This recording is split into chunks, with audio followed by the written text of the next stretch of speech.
আজ মহাশিবরাত্রি, গতকাল থেকে শিব চতুর্দশী শুরু হয়ে গেছে গতকাল রাতের থেকে, এবং আমার তরফ থেকে আন্তরিকভাবে সকলকে শুভেচ্ছা যারা শিবরাত্রি ব্রত পালন করছেন, এবং যারা কোনো কারণবশত ব্রত পালন করতে পারছেন না তারা কষ্ট পাবেন না।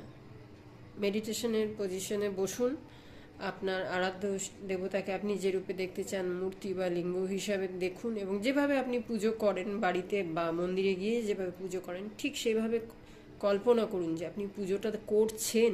অ্যাট প্রেজেন্ট আমি সবসময় বলি করছেন, দেখবেন ভগবান অবশ্যই আপনার পুজো গ্রহণ করবেন।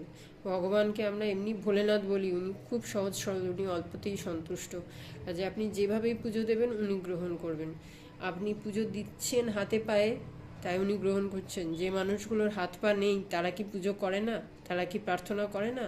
কাজে যারা পুজো করতে পারছেন না তারা মনে মনে পুজো করুন, আপনার শিবরাত্রি অবশ্যই সফল।